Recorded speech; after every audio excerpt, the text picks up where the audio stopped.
नमस्कार. आपल्या बरोबर आहेत मुख्यमंत्री उद्धव ठाकरे. आपण त्यांच्याशी राज्य, देश, विश्व अनेक विषयांवर खास करून कोरोना संदर्भात जी स्थिती निर्माण झाली आहे त्याच्यावरती आपण त्यांच्याशी चर्चा करतोय. आणि जी माहिती आपल्याला खरोखर माहीत नव्हती, जसं मगाशी म्हणालो की जागतिक आरोग्य संघटनेच्या माध्यमातून सुद्धा अनेकदा ही माहिती आम्हाला समजली नाही, ही राज्याच्या मुख्यमंत्र्यांनी आपल्याला दिली. हे कौतुकास्पद आहे. आपण परत चर्चेला सुरुवात करू. उद्धवजी, जसं आपण मगाशी किंवा आधीच्या भागात सांगितलं की राज्याची अर्थव्यवस्था ही तितकीशी चांगली नाही, पण हे अर्थव्यवस्थेचं संकट जे आहे हे फक्त आपल्या राज्यापुरतं नाहीये, हे देशावरचं संकट आहे, जगावरती. आणि प्रामुख्यानं जगावरचं. अनेक देश तर असे आहेत की तिथे भूकबळी उपासमार होईल अशा प्रकारची अर्थव्यवस्था तिकडे निर्माण झालेली आहे. तरीही महाराष्ट्र एक असं राज्य आहे हे आर्थिकदृष्ट्या, औद्योगिकदृष्ट्या देशात सतत पहिल्या क्रमांकावर राहिलं. कोट्यावधी लोकांना देशातला रोजगार देणारे राज्य आहे. जर ह्या राज्याचीच अर्थव्यवस्था अशा प्रकारे डळमळीत झाली तर देश डळमळीत होईल. मी एक सांगतो तुम्हाला, दोन महत्वाचे मुद्दे आहेत. मगाशी ज्याचा मी उल्लेख केला की माननीय पंतप्रधान मध्ये मध्ये व्हिडिओ कॉन्फरन्सिंगच्या माध्यमातून देशातल्या सर्व मुख्यमंत्र्यांशी संवाद साधतात. त्यातल्या पहिल्या किंवा दुसऱ्या संवादात त्यांनी सांगितलं होतं की तुम्ही कोणीही अशी एखादी योजना जाहीर करू नका की जिच्यामुळे भविष्यात आपल्याला अडचण निर्माण होईल. सवंग लोकप्रियतेच्या अट्टहासापायी उगाच काहीतरी सूट हे दिलं ते दिलं असं जाहीर करू नका, कारण जशी तुमची परिस्थिती आहे तशीच आमची पण आहे, म्हणजे केंद्राची पण आहे. हे सत्यच आहे की जागतिक अडचण आहे. पण ह्या सर्व काळामध्ये मी जे तुम्हाला सांगितलं की आपण सर्व मिळून प्रयत्न तर करतो आहोत. गेल्या महिन्यामध्ये विविध म्हणजे जागतिक दर्जाच्या ज्या काही मोठ्या कंपन्या आहेत त्यांच्यासोबत आपण MOU जे काही सह्या केलेल्या आहेत त्याच्यात किमान 16,000 कोटीची गुंतवणूक ही महाराष्ट्रामध्ये येते. म्हणजे ह्या सगळं रिव्हर्स गिअर टाकलं गेलेलं आहे आणि त्या रिव्हर्स गिअरमध्ये ही गुंतवणूक आपल्याकडे येते. तर असं काय नाही की सगळं काही संपलेलं आहे किंवा सगळं काही संपणार आहे. हा काळ आहे, हा आणीबाणीचा आहे, अटीतटीचा आहे. तो काढणं आपल्याला फार गरजेचं आहे. त्याच्यात एकमेकांना सावरणं हे फार महत्वाचं आहे. उद्योगधंदे हे पुन्हा सुरू होणार आहेत आणि काही ठिकाणी तर आपण 50,000च्या आसपास तर राज्यामध्ये सुरू झालेले आहेत. विशेषतः आपण मुंबई आणि पुणा हा जो काय पट्टा आहे हा दाट लोकवस्तीचा असल्यामुळे इथे ह्याचा प्रादुर्भाव हा मोठा आहे. ह्याचं कारण लोकवस्ती आहे आणि लोकवस्ती आहे म्हणून प्रादुर्भाव आहे. इथे हा महत्वाचा औद्योगिक बेल्ट असल्यामुळे इथे थोडं आपण बंद किंवा लॉकडाऊन हा पाळतो आहोत. पण इतरत्र महाराष्ट्रात हा जेव्हा रेड, ऑरेंज आणि ग्रीन झोन अशी वर्गवारी होती त्यावेळेलाच आपण म्हणजे किमान मे महिन्याच्या मध्यावर किंवा शेवटाला असेल ऑरेंज म्हणजे तेव्हा काय होतं की एखाद्या जिल्ह्यात ठराविक भागातच केसेस आहेत, बाकी मोकळे आहे, तर आपण तिकडे त्यांना मुभा दिली. ग्रीन झोनमध्ये तर काहीच हरकत नव्हती, तिकडे उद्योगधंदे सुरू झालेले आहेत. आपण जशी आपली सरकारची कामं आहेत, रस्त्याची असतील, धरणाची असतील, कोस्टल रोडचं असेल, ग्रामीण भागात काय असेल, त्याच्यानंतर कापूस खरेदी असेल, दूध सुद्धा असेल, दुधासाठी सुद्धा आपण दूध खरेदी 31 तारखेपर्यंत करतो आहोत. मक्याची आहे, सगळ्याची आहे. ज्यांचं बियाणं बोगस निघालं त्यांना आपण नुकसान भरपाई मिळवून देतो आहोत. हे सगळं आपण करतोय.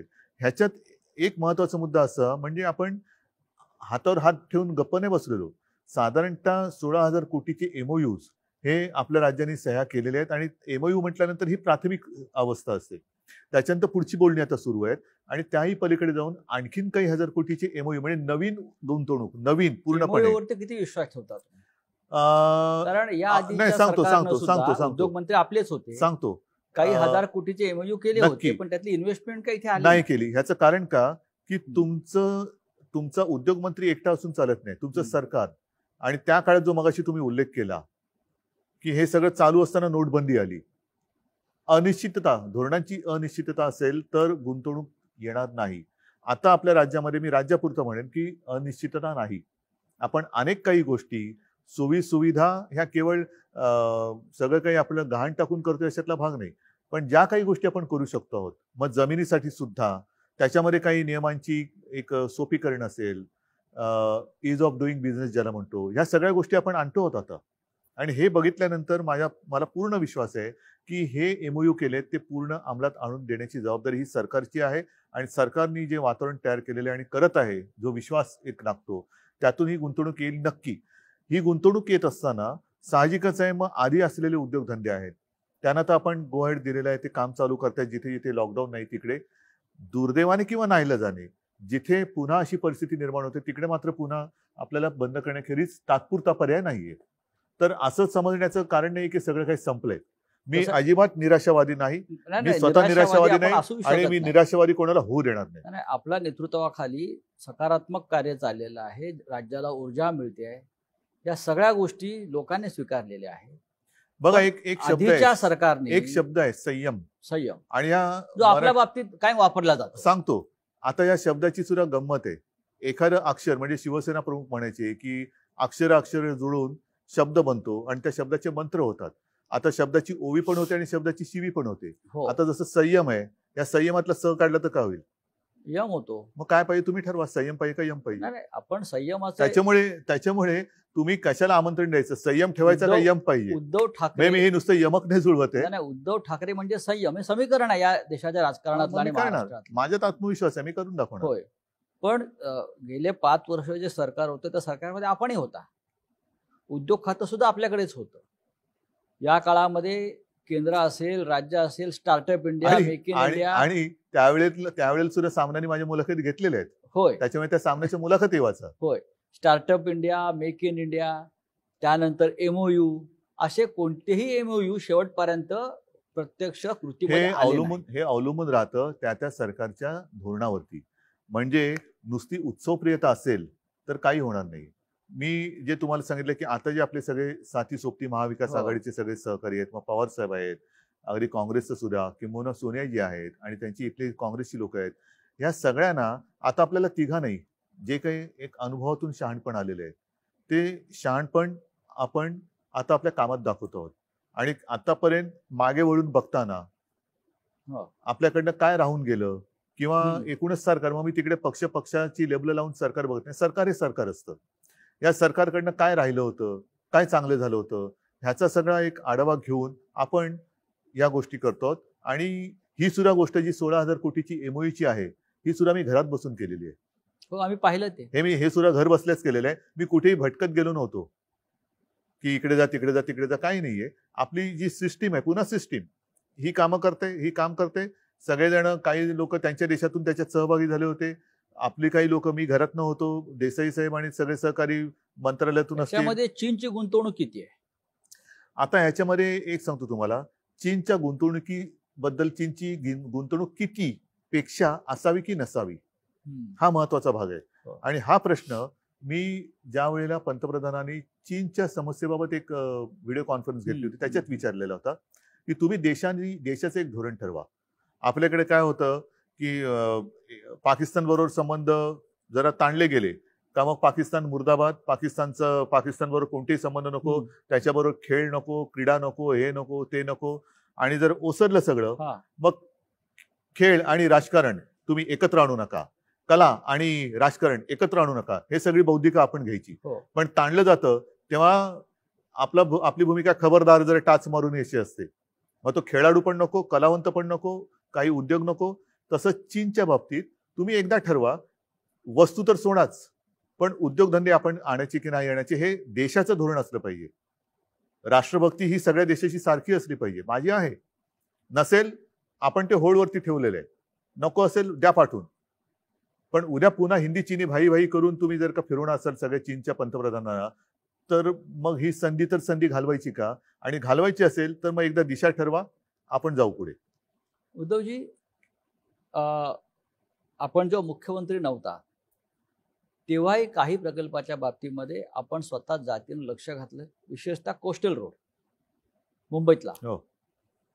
आता सध्याच्या या संपूर्ण संकट काळामध्ये किंवा आर्थिक व्यवस्था आपण जर पाहिली तर कोस्टल रोड होणार आहे की नाही? चालू आहे, काम जोरात चालू आहे. बरं, कोस्टल रोडचं काम कुठेही थांबलेलं नाही. कोस्टल रोडचं काम सुरू आहे. त्याच्यासाठी आपण पैशाचं सुद्धा आयोजन नियोजन करून ठेवलेलं आहे आणि कोस्टल रोडचं काम सुरू आहे. त्यानंतर दुसरा विषय येतो बुलेट ट्रेनचा. बुलेट ट्रेनची गरज नाही असं आपण म्हणाला होता. श्री शरद पवार सुद्धा म्हणाले होते की बुलेट ट्रेनमध्ये आपल्या राज्याला फायदा नसून आपण आपल्या राज्याने याच्यात गुंतवणूक करणं बरोबर नाही. तरीही 60% जमीन संपादन महाराष्ट्रात झालंय आतापर्यंत. त्याच्यामुळे बुलेट ट्रेनचं नक्की भविष्य काय? प्रत्येक गोष्टीला केवळ एकच बाजू नसते, अनेक बाजू असतात. ह्याच्यामध्ये आपण स्थानिक लोकांचा विचार करणं हा फार महत्वाचा आहे. राज्य म्हणून बुलेट ट्रेनची आवश्यकता राज्याला जर असेल तर ती मी म्हणेन माझ्या मुंबई नागपूरला जोडणारी बुलेट ट्रेन द्या. माझी राजधानी आणि उपराजधानी जोडणारी ट्रेन द्या, की जेणेकरून हा सुद्धा जो विदर्भाचा थोडासा एक त्यांच्या मनातल्या मनात कारण नसताना एक दुरावा निर्माण करून दिला जाण्याचा प्रयत्न केला जातो, तो दुरावा नष्ट होईल. जसा समृद्धी महामार्ग होतो, ज्याला आता शिवसेना प्रमुखांचं नाव दिलेलं आहे, तसंच मुंबई नागपूर जोडणारं मला बुलेट ट्रेन द्या, मला आनंद होईल. सुरत मुंबई ज्याचा आता काही उपयोग नाहीये, ज्याची आता काही आवश्यकता नाहीये. पण हे करत असताना जमीन भूसंपादन करते वेळी जिथे विरोध झालेला आहे, ज्यांचा विरोध आहे त्यांच्या मागे शिवसेना पक्ष म्हणून ठाम उभी आहे. सरकार म्हणून तर जे काही करायचं तो निर्णय आपण घेऊच, पण ज्यांचा विरोध आहे त्यांच्या पाठी शिवसेना आहे. आता काही जणांनी जर का स्वतःहून जमीन दिली असेल, बुलेट ट्रेन होणार की नाही, कारण शेवटी राज्य सरकारची गुंतवणूक आहे. सांगतो ना मी. आता जिथे पहिला मी जमिनीचा विषय घेतो. ज्यांनी स्वतःहून जमीन दिली असेल त्यांनी तो सगळा कारभार झाला असेल. ज्यांचा विरोध आहे म्हणून मी म्हटलं की पहिलं ग्रामीण किंवा तळागाळातल्या लोकांचा, जसं नाणारचा विषय आहे. नाणार सुद्धा सरकारने केलाच होता की करार, पण तो जनतेने हाणून पाडला. आम्ही शिवसेना म्हणून जनतेच्या सोबत उभे राहिलो.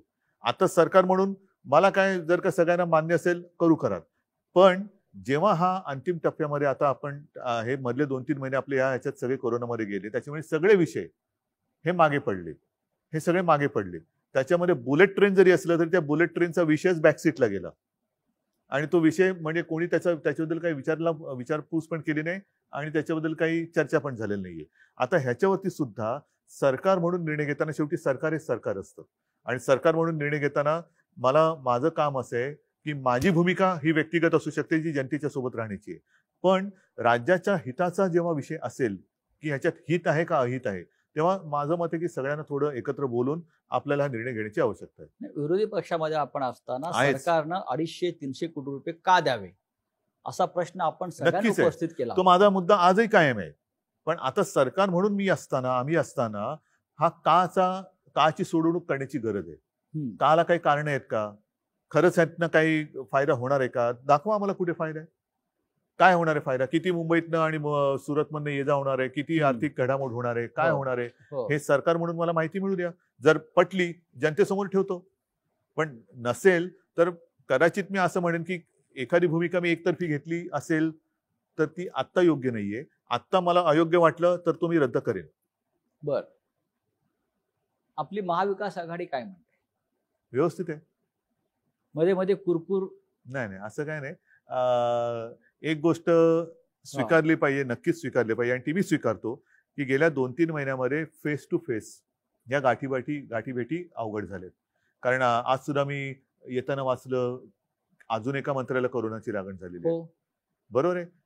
अद्यापपर्यंत 2-3 मंत्री म्हणजे जितेंद्र असेल, अशोकराव असतील, हे धनंजय आहे, हे आजारी पडून सुदैवाने बरे झालेले. जितेंद्र तर फारच जरा गंभीर हे होता. तर अशा ह्याच्यामध्ये ह्या भेटीगाठी थोड्याशा अवघड झालेल्या आहेत. त्याच्यामुळे फोनवरून गाठीभेटी होणं किंबहुना व्हिडिओच्या माध्यमातून होणं, ह्या थोड्याफार फरकाने सुरू असतात. पण जिथे ते आवश्यकता लागेल, आता म्हणून आपण कॅबिनेट सुद्धा जी करतो ती कॅबिनेट थोडी विस्तारलेली आहे. म्हणजे काही मंत्री हे त्यांच्या कार्यालयात किंवा तिकडे बसतात, जिथे असतील तिकडे. मी माझ्या इकडे बसतो, मंत्रालयात काही जण बसतात. अशी सगळी जरा पसरून ती कॅबिनेट घ्यावी लागते. कारण एका ठिकाणी पुन्हा मी तेच सांगेन की जनतेला आम्ही कायदे सांगायचे आणि स्वतःच नियम तोडायचे, हे बरोबर नाहीये. तर त्याच्यामुळे ह्या काही थोड्याशा गाठीभेटी. काही मंत्र्यांचा असा आक्षेप आहे आणि तो प्रसिद्धी माध्यमात सुद्धा आलेला आहे की मंत्रालयाचं सचिवालय झालंय मधल्या काळामध्ये. उपस्थितीच नाहीये तिकडे कोणाची. सचिवालय म्हणजे जसं सचिवालयाचं नंतर मंत्रालय का झालं, कारण हे राज्य नोकरशाही चालवत नाही, तर मंत्री चालवतात, लोकनियुक्त सरकार चालवतं. हे चित्र गेल्या 6 महिन्यात बदलल्याचा जो आक्षेप सातत्यानं समोर म्हणजे येतो. काय झाले? म्हणजे सचिवांच्या ताब्यात किंवा नोकरशाहीच्या ताब्यात हे राज्य गेलं, म्हणजे काय झाले? असं साधारण काही नाही, मंत्री म्हणजे काय बोलतायत झाले? की नोकरशाही राज्य चालवतात आणि म्हणजे काय करते? मंत्र्यांचं ऐकलं जात नाही. म्हणजे काय होते? मंत्र्यांचंच ऐकलं जात नाही. नाही. म्हणजे मग जर का तसं असेल तर धारावीचं कौतुक, राज्याचं कौतुक, सर्वोत्तम मुख्यमंत्री, या ज्या सगळ्या गोष्टी आहेत ह्या नोकरशाहीने पटवून केलेल्या गोष्टी आहेत का? निर्णय घेण्याचा अधिकार आपला आहे, अंमलबजावणी करून त्यांच्याकडून घ्यायची असते. ज्या यंत्रणेची घडी आहे ही घडी शेवटी यंत्रणा, नाही, हे आपलं आपण योग्य बोलताय. ही यंत्रणा राबवण्याची हिंमत तुमच्यात पाहिजे. तुम्ही जर का प्रत्येक ठिकाणी ऑर्डरी तुम्हीच देणार आणि कामही तुम्हीच करायचं तर हे काय गव्हर्नमेंट असू शकत नाही. म्हणजे जसं नागपूरचं प्रकरण सगळ्यांसमोर आहे की तिथे जे महापालिका आयुक्त आहेत तुकाराम मुंडे आणि तिकडलं लोकनियुक्त महानगरपालिका किंवा नितीन गडकरी स्वतः केंद्रीय मंत्री, आता ह्याच्यामध्ये हा फार मोठा वाद अख्ख्या महाराष्ट्रात बरोबर आहे. सुरू आहे. मग माझं काय म्हणणं आहे, तुम्ही एकतर मग यंत्रणा केराच्या टोपलीत फेकून द्या. हा. मंत्रालय का सचिवालय, सचिव पद्धतच बंद करून टाका. पिन टू पियानो ज्याला म्हणतात ना, A to Z गोष्ट, म्हणजे ऑर्डर पण तुम्हीच काढायची, कामं पण तुम्हीच करायची, मदतीचं वाटप सगळं तुम्हीच करायची.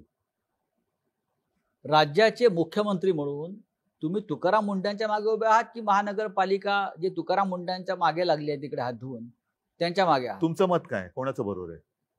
मला असं वाटतं की तुकाराम मुंडे आल्यापासून तिथे शिस्त लागलेली आहे. मग मी कोणाच्या मागे उभं राहायला पाहिजे? शिस्तीच्या मागे उभं राहायला पाहिजे. तसंच आहे. एखादा अधिकारी कठोर असू शकतो, कडक असू असेल. शकतो, पण त्याचा तुम्ही त्या कठोरपणाचा लोकांच्या हितासाठी उपयोग करून घेत असाल. एक गोष्ट अशी आहे की त्यावेळी त्यांनी जे काही कायदे किंवा काही नियम कडकपणाने अंमलात आणवले हे काही जणांना परवडत नसतील. तिथे आता इलेक्शनचा जमाना नाहीये. आधी जर मतदार वाचले तर मतदान होणार आहे आणि त्याच्यात जर का तुकाराम मुंडेंनी एखादी गोष्ट कडकपणाने अंमलात आणली तर अशा अधिकाऱ्याच्या पाठी उभं राहायला पाहिजे. बर आतताईपणा कोणीच करू नये. पण जर का चांगली शिस्त लावली जात असेल आणि जनतेचं हित, शेवटी जनता सुद्धा आता उघड्या डोळ्याने बघत असते. तोंडावरती मास्क असेल पण डोळे उघडे आहेत जनतेचे. जनतेचे उघडेत डोळे. म्हणून मी मागे सुद्धा म्हटलं होतं की हा महाराष्ट्र आहे, धृतराष्ट्र त्याचं झालेलं नाही आणि होऊ शकत नाही. आघाडीचं सरकार चालवताना मर्यादा असतात असं मनमोहन सिंग नेहमी म्हणायचे. अटल बिहारी वाजपेयी सुद्धा असंच म्हणत होते. अनेक पक्ष एकत्र असतात, प्रत्येकाची भूमिका वेगळ्या असतात. मनमोहन सिंग सुद्धा एकदा रागाने म्हणाले होते की मी काही निर्णय घेऊ शकत नाही, हे आघाडीचं सरकार आहे, मर्यादा असतात. आपलंही तसं मत आहे का? मनमोहन सिंग यांना प्रशासनाचा अनुभव होता. बरं. त्याच्यामुळे त्यांना मर्यादेचं एक भान होतं. हा. मला प्रशासनाचा अनुभव नाही, त्याच्यामुळे मला मर्यादेचं भान नाही. बरं. हे 3 चाकी सरकार आहे असं म्हणतात, रिक्षा असं विरोधी पक्ष म्हणतात. पण ते गरीबाचं ना, बुलेट ट्रेन का रिक्षा, मी रिक्षा गरीबाच्या मागे उभा राहील. ही 3 चाकी. हे माझी भूमिका काही बदलत नाही. म्हणजे कोणी याचा गैरसमज करू नये की मुख्यमंत्री झाल्यावर मी बुलेट ट्रेनच्या मागे उभा राहील. नाही, मी एवढंच म्हटलेलं आहे, मुख्यमंत्री झाल्यानंतर मी सर्वांगीण जरा विचार करून, जर माझं मत विरोधी पक्षात होतो आणि लोकांच्या सोबत आहे त्याच्यामुळे बुलेट ट्रेन नको हे आहेच. पण आता सुद्धा जर का ते सगळ्यांच्या मताने नको असेल तर ते मी नाही करणार. आणि म्हणून 3 चाकं तर 3 चाकं ती चालतात नाही एका दिशेने. शेवटी केंद्रामध्ये किती चाकं आहेत? हे 3 पक्षाचं सरकार आहे. केंद्रात किती पक्षाचं सरकार आहे? अनेक पक्ष आहेत. नाही, मी जेव्हा गेल्या वेळेला इंडियात गेलो होतो तेव्हा ते 30-35 चाकाची म्हणजे रेल्वे गाडी होती. आता आपलं एक चाक बाजूला गेलंय.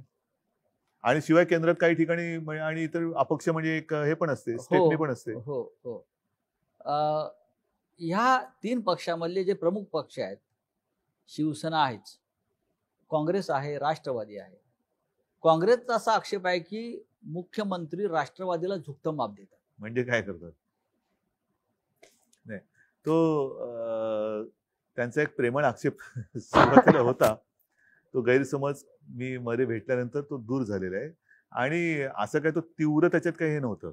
बरं. काही शेवटी असे सगळेच जण निवडणुका लढवून निवडून येत असतात. जनतेच्या काही अपेक्षा त्यांच्याकडनं असतात, म्हणून तर जनता मतं देते.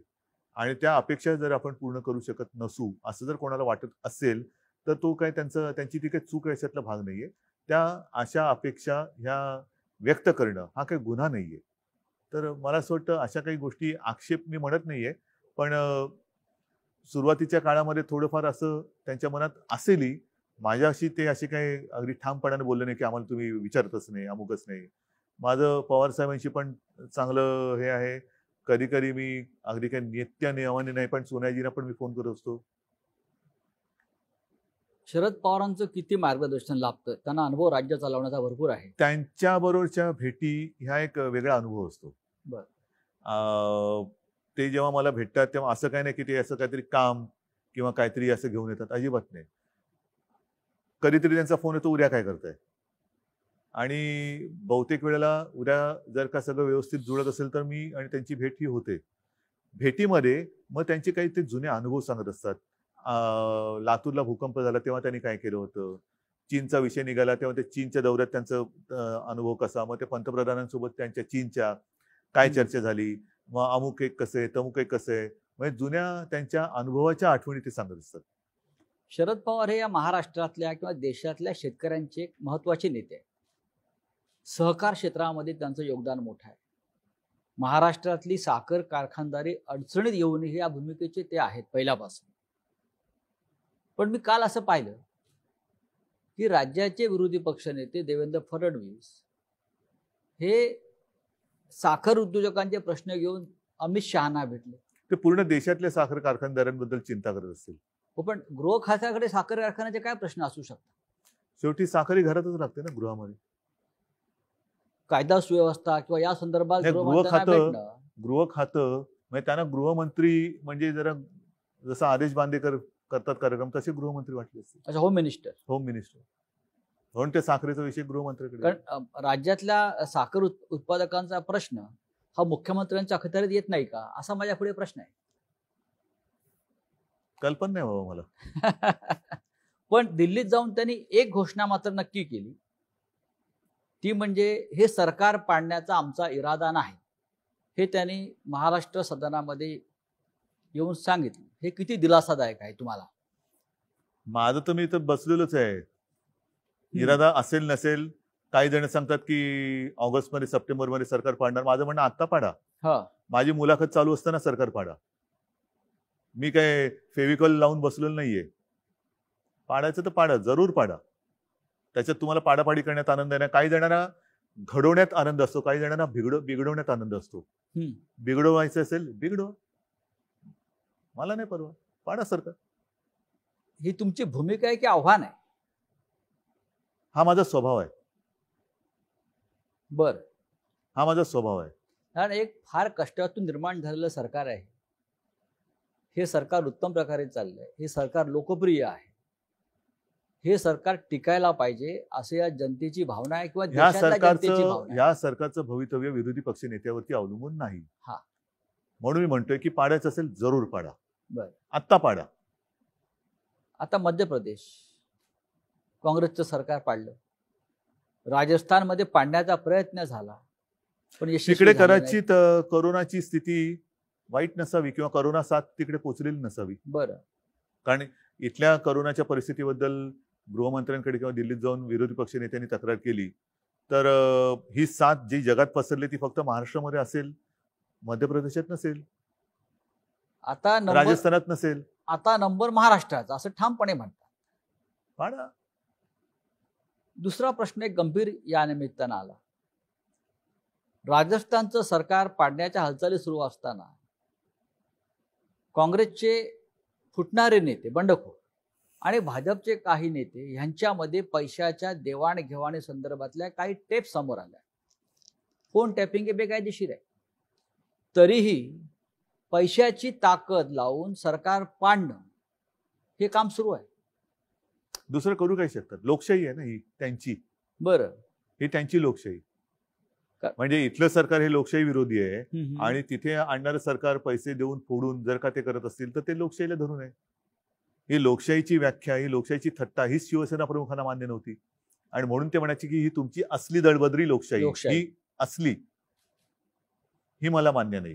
त्याच्यावरनं काय झालं? शिवसेना प्रमुखांना लोकशाही मान्य नाही. ही लोकशाही अशी तुम्ही लोकशाही मानता? हा जो पैशाचा वापर राजकारणामध्ये जो वाढतो त्याच्याविषयी आपलं काय मत आहे? बाळासाहेब ते नेहमी ह्याच्यावरती प्रखर प्रहार करायचे. आपण आज राज्याच्या पहिल्या क्रमांकाच्या सत्तेच्या खुर्चीवर बसलेला आहात. आपण जेव्हा हे पाहता मुख्यमंत्री म्हणून, नाही, हे सगळं घृणास्पद आहे. हे सगळं घृणास्पद आहे. म्हणजे इकडे हे जर का सत्य असेल आणि ते असत्य असण्याची शक्यता कदाचित कमी असेल, देव जाणे काय, तर पैशाचा वापर असा केला तर तो गुन्हा होत नाही. पण जर का तुमच्या कोणी विरोधात असेल तर त्याच्या मागे तुम्ही ससेमिरा लावता चौकशांचा. सगळे दिवस काही सारखे नसतात, दिवस बदलत असतात. ऑपरेशन आपण म्हणतो ना, हे दिवस जातील, हो. सगळेच दिवस जात असतात, म्हणजे नवीन दिवस येतील. ऑपरेशन लोटस महाराष्ट्रात सक्सेस होणार नाही, यशस्वी होणार नाही. करून बघा ना. मी काय भाकीत थोडीच करू. बर, करून बघा. राष्ट्र काय फोडा. राष्ट्रीय एक महत्वाचा मुद्दा काय, हा. असं कोणताही एक विरोधी पक्षातला नेता दाखवा जो दुसऱ्या पक्षात जाऊन सर्वोच्च पदावर गेला, मुख्यमंत्री किंवा पंतप्रधान झाले. मग तुम्हाला तुमच्या पक्षात असं काय मिळत नाहीये की जे तुम्ही दुसऱ्या पक्षात जाताय. आणि अशा कित्येक ठिकाणी आता अशी उदाहरणं आहेत की अशी ज्या वेळेला फोडाफोडी होते तेव्हा वापरा आणि फेकून द्या ही नीती सर्वांनी वापरलेली. हे आपल्याकडचं राजकारण आहे. त्याच्यामुळे हा एक जो संदेश आहे की दुसऱ्या पक्षांनी केवळ आपल्याला वापरा आणि फेकून द्यासाठी आपला वापर करून द्यायचा, की आपण आपल्या पक्षामध्ये ठामपणाने काम करणं.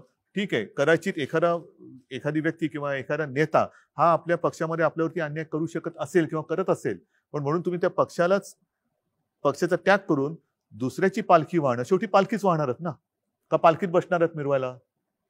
पालखीत कोण बसवायला तयार आहेत का तुम्हाला? अवश्य जा. मी कोणाच्याही उज्ज्वल भवितव्याच्या आड येऊ शकत नाही, येत नाही.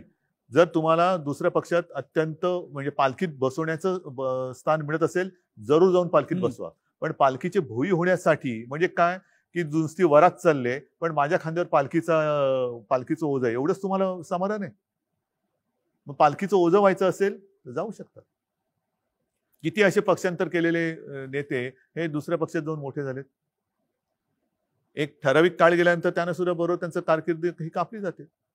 हा जो एक मूळ गाभा आहे तुमच्या विचाराचा किंवा तुमच्या पक्षाचा, आज सुद्धा मी ही आघाडी केली. का केली? कारण त्यांच्याबरोबर ज्या एका उद्देशाने गेलो होतो, तो उद्देश मला कळलं की याच्यामध्ये पोकळपणा आहे.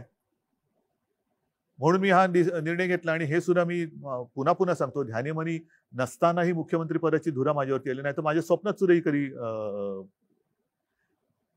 काय संधी मला मिळेल किंवा संधीच्या पाठी जाणं, तुम्ही मला ओळखता.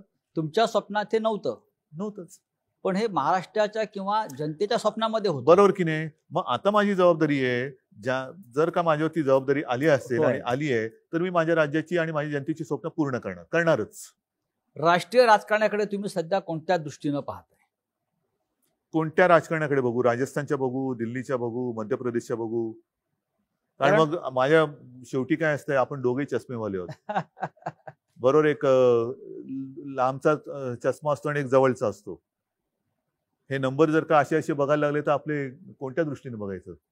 आज देशावर मी सगळीकडे दूरदृष्टीने बघतो. अच्छा, म्हणजे तुम्ही चीनकडे पाहता की नाही?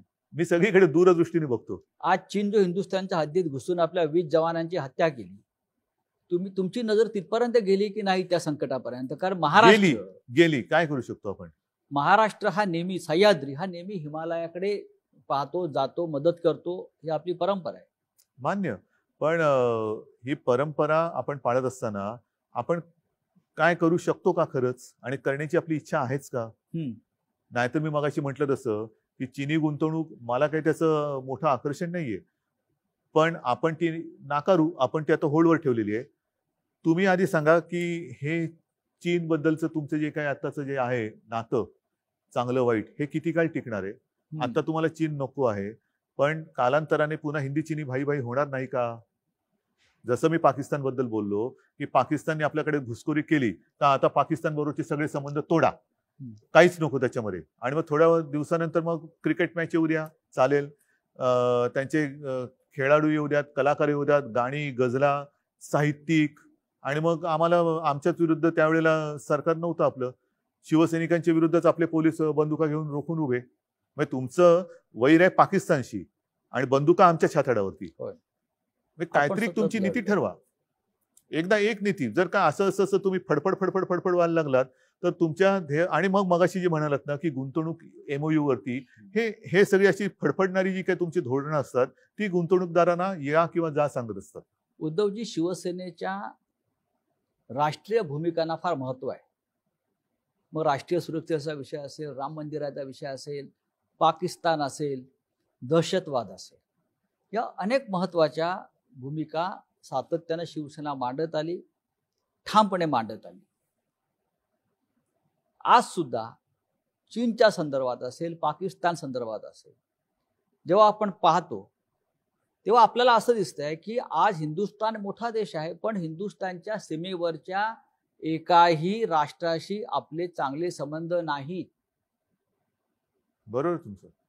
तर आपण एक राज्याचे मुख्यमंत्री म्हणून, शिवसेनेचे प्रमुख म्हणून या धोरणाकडे आपण कशा प्रकारे पाहता की आपल्या शेजाऱ्यांशीच आपले संबंध चांगले नाही? मी असं कधी म्हणणार नाही की तुम्ही आम्हाला सांगा आमचे शिवसैनिक सरहद्दीवरती जाऊन लढतील म्हणून. असं काही जण म्हणतात, तसं मी कधी म्हणणार नाही.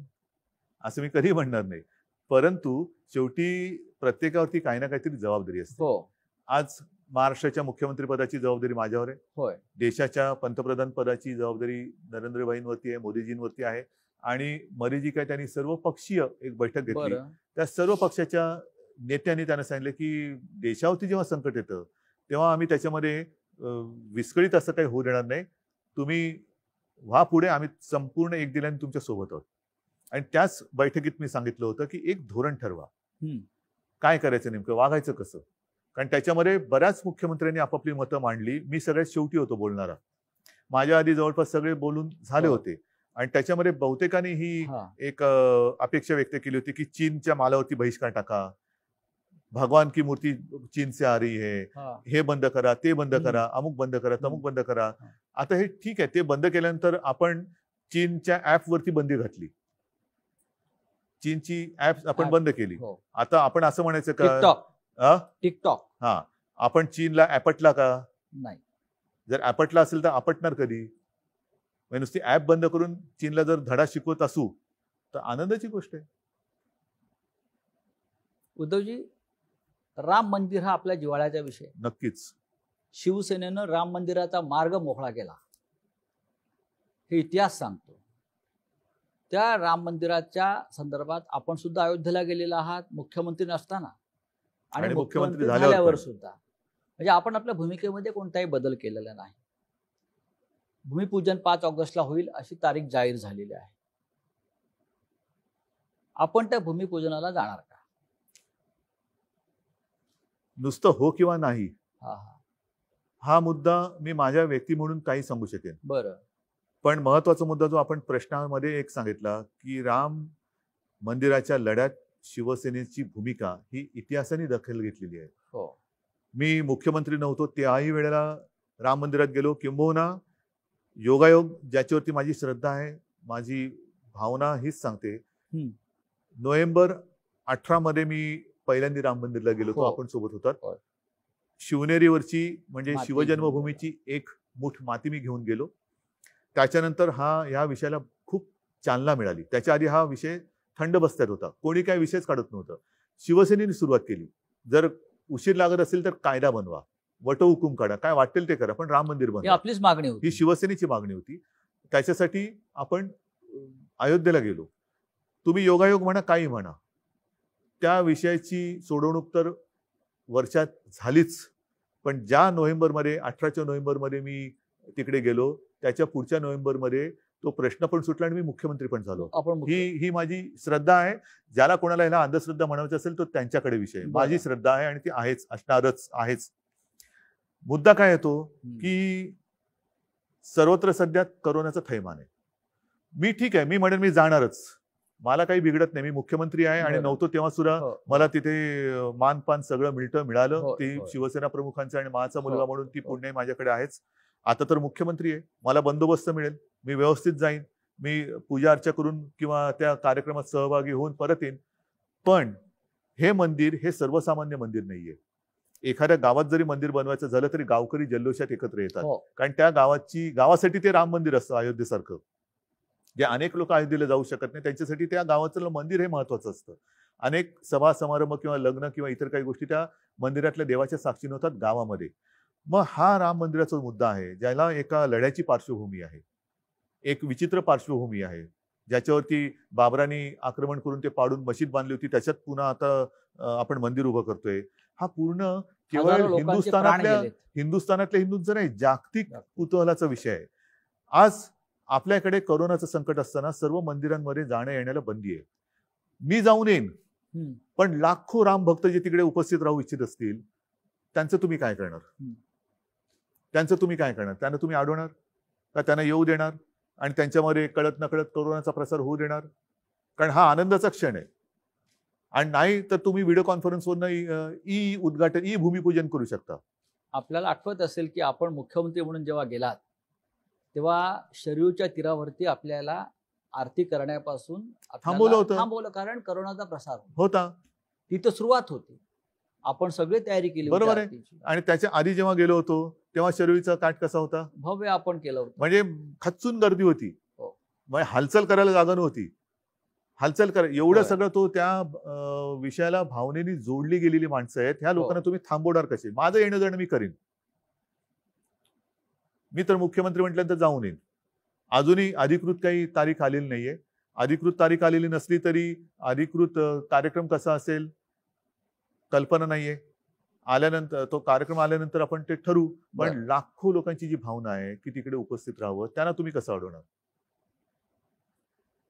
कारण तिकडे तो शरयूचा काठच काठ. महत्वाचा आहे. ज्यावेळेला हे सगळं चाललं होतं तेव्हा शरयू सुद्धा लाल झाली होती शरयू लाल राम झाली. भक्ताच्या रक्ताने. होय. अशा लाखो लोकांच्या, करोडो लोकांच्या भावना त्याच्याशी निगडीत आहेत. आजही तुम्ही त्या विषयाशी भावनेनं बांधलेला आहेच. कारण मला स्वतःला मी 2 ते 3 वेळा अयोध्येला गेलो. होय. पण तुम्हाला मी मनापासून सांगतो, मी अंधश्रद्धाळू नाही. माझे आजोबा, माझे वडील, आजोबांची मतं ही मला चांगली माहिती आहेत. आजोबा माझे नास्तिक नव्हते. त्यांची देवावरती श्रद्धा ही होतीच. पण ते त्याचबरोबरीने माझे वडील पण अंधश्रद्धाळू नव्हते. अंधश्रद्धा वेगळी आहे, नास्तिकपणा वेगळा आहे आणि आस्तिकपणा वेगळा आहे, श्रद्धा वेगळी आहे. श्रद्धा आणि अंधश्रद्धामध्ये एक पुसटची लाईन आहे, ती फार महत्वाची आहे. आणि त्या एका भावनेतनं मी सांगतो, मी ज्या वेळेला, मी आतापर्यंत मला वाटतं 3 वेळा आपण गेलो. 3 वेळा गेलो. तिन्ही वेळेला मी जेव्हा त्या राम मंदिराच्या समोर, राम मंदिर आता ते रामाचं हे काय आपण बघितलं, आता भव्य दिव्य ते होईल, पण तो जो एक गाभारा आहे त्याच्या समोर उभं राहिल्यानंतर मला जो काही एक अनुभव आला, तो अनुभव मला आला, इतरांना आला असेलच, मी नाही म्हणत नाहीये. उद्धवजी, त्याच्यामुळे ह्याच्याबद्दल कोणी या विषयावरती माझ्याशी कोणी वाद घालू नये किंवा कोणी मला शिकवू नये. उद्धवजी, शिवसेना म्हणजे गर्दी. हा गेल्या 50-55 वर्षाचा अनुभव. शिवसेना प्रमुख म्हणजे गर्दीचा महासागर. आपण सुद्धा शिवसेना पक्षप्रमुख झाल्यावरती सतत गर्दीत राहिलात. शिवसेनेनं हाक मारली की हजारो लाखो लोक रस्त्यावरती उतरतात, लाखोंच्या सभा आपण करतो. पण या नवीन स्थितीमध्ये आपण गर्दीपासून लांब झालो किंवा गर्दी ओसरली. शिवसेनेचा कालचा वर्धापन दिन सुद्धा आपण गर्दीशिवाय केला. गर्दी होती, पण ती गर्दी.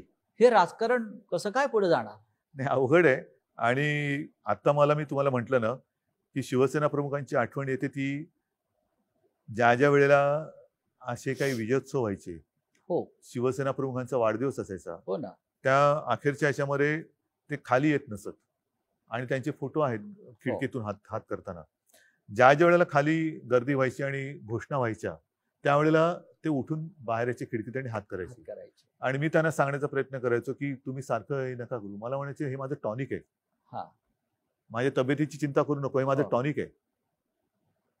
हे एवढं पण महत्व हे शिवसैनिक आणि आमचं आहे. नाते आहे. तेच हे म्हणजे टॉनिक.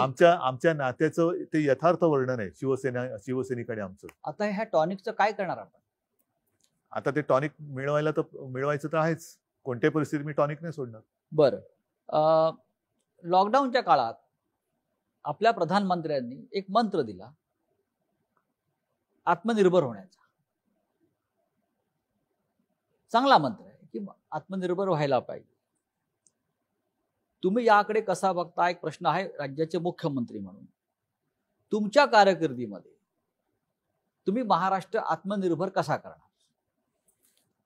आता शब्दाचे अनेक पैलू आहेत, शब्दाचे अनेक अर्थ असतात, अर्थाचे अनर्थ असू शकतात. हा मी आत्मनिर्भर म्हणजे एक हो. गोष्ट तुम्हाला सांगतो की सरकार म्हणून मी सुरुवातीला सांगितलं होतं की तुम्ही खबरदारी घ्या, मी जबाबदारी घेतो. बरं. ह्याच्यामध्येच हे आत्मनिर्भरता मी अशी बघतो. हं. तुम्ही खबरदारी म्हणजे काय, जे मी तुम्हाला सगळं आधी बौद्धिक दिलं, कोरोना सोबत कसं जगायचं, ती खबरदारी तुम्ही घ्या. आरोग्य सुविधा वाढवण्याची आणि उपचाराची जबाबदारी आम्ही घेऊ. बरं. बाकीच्या ज्या काही बिघडलेल्या रुळावरनं घसरलेल्या गाड्या असतील, आर्थिक असेल, काही असेल, त्या रुळावर आणण्याची जबाबदारी आम्ही घेतो. पण एकदा का माझी जनता ही खबरदारीने जगायला लागली आणि हा व्हायरस असताना सुद्धा आपण हं. त्याला थोपवू शकलो, तर मी म्हणेन त्याला खबरदारी म्हणा, आत्मनिर्भरता म्हणा, आणि त्या पलीकडे जाऊन असं काय होणार नाही की 7 असल्यानंतर कोण आजारीच पडणार नाही. कारण ही शेवटी एका फ्ल्यूचा हा प्रकार आहे. बरं. फ्ल्यू हा होत जात असतोच.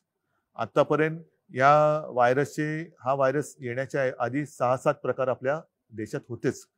त्यातला हा पुढचा एक प्रकार आलेला आहे.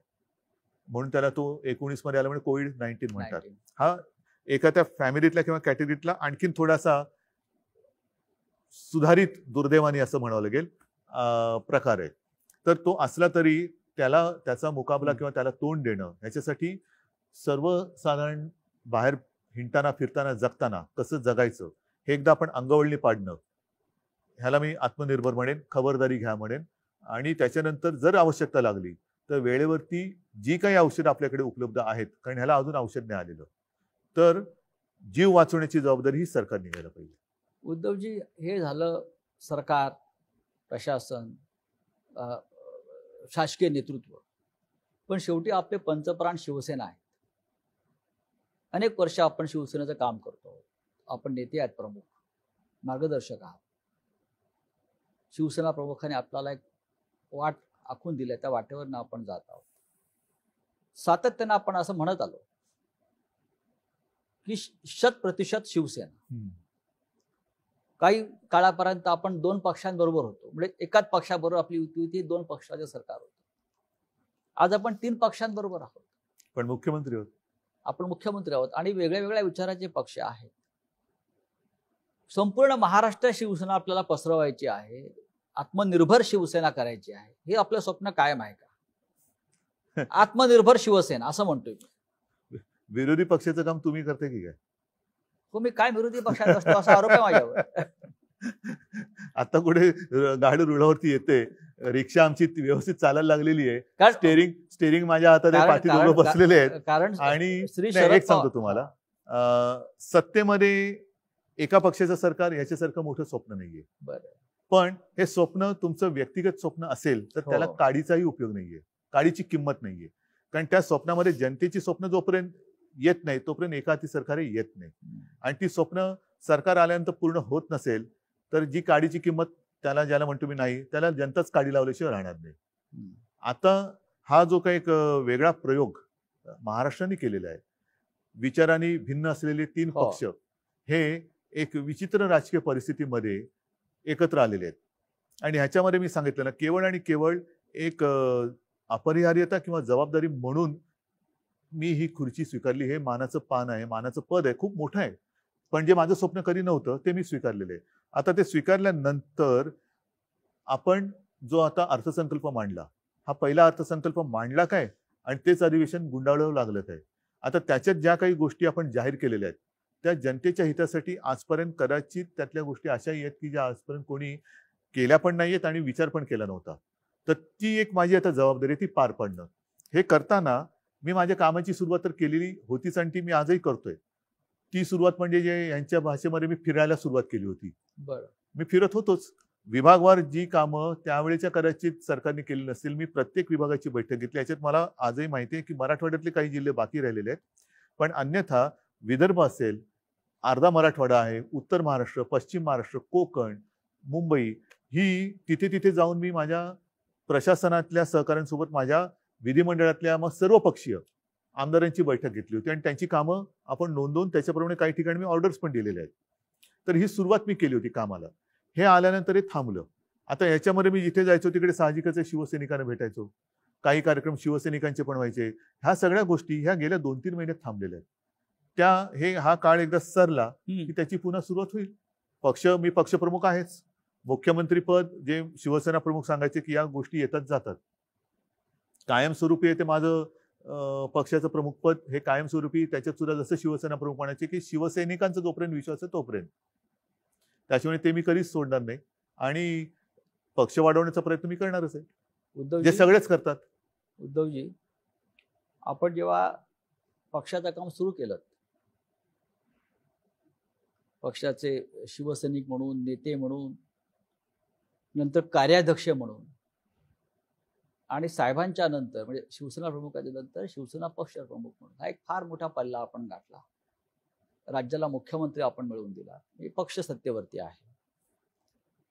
आपण जेव्हा, मला आठवतं आपण जेव्हा कार्य सुरू केलं तेव्हा आपण शिवसेनेचे युवा नेते होता. आपला उल्लेख हा शिवसेनेचे युवा नेते म्हणून करत होता. आता आपण 60 मध्ये पदार्पण करतो. येस. म्हणजे पण आता आपण 60 नाही योगायोग आहे की 60व्या वर्षी मी मुख्यमंत्री जरी असलो तरी असं नाही आजच 60 केला होता 8 तास असं नाहीये. हो. हा योगायोग आहे.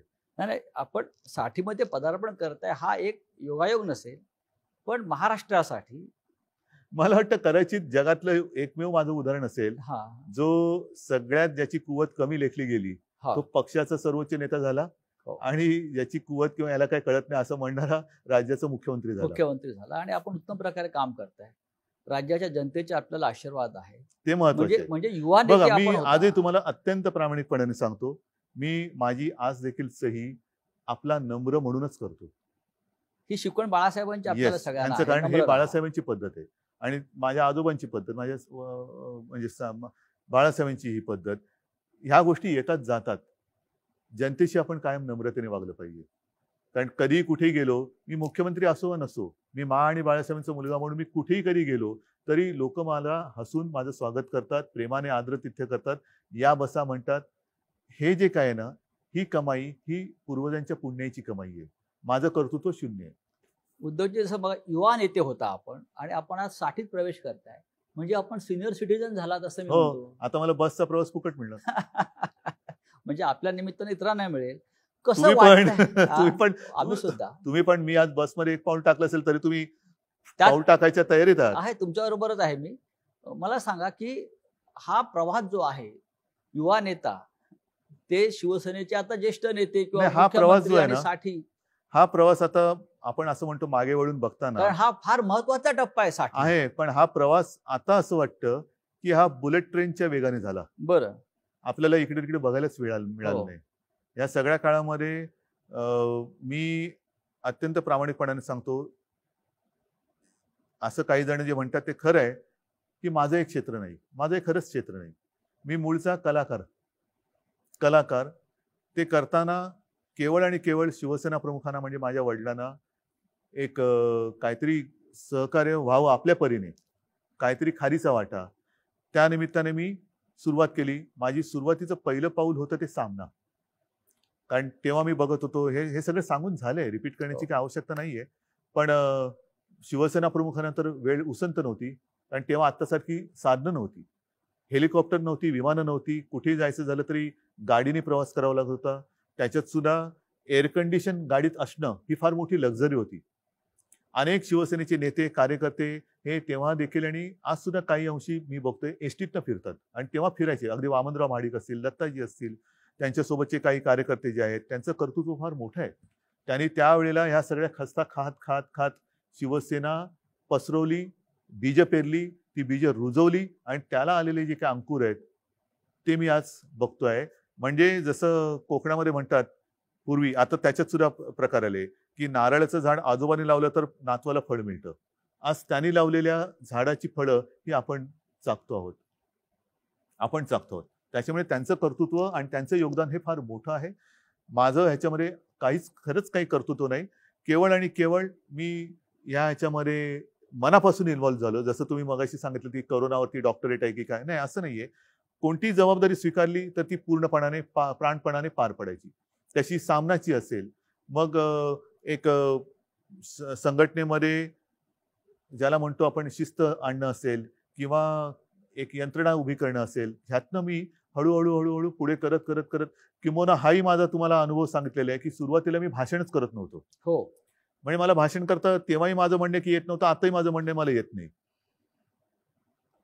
आणि आधी तर मला असं झालेलं की एका ठिकाणी तरी जोर जबरदस्तीने मला बोलवलं आणि तेव्हा मी ठरवलं की भाषण करायचंच, कारण लोकांना कळू दे मला काही येत नाही. मी भाषण आधी लिहिलं, पाठ करून गेलो, माईक समोर उभं राहिल्यावर मला भाषणच आठवेना. आणि तेव्हा मला जे सुचलं ते मी बोललो आणि त्याही भाषणाला टाळ्या मिळाल्या.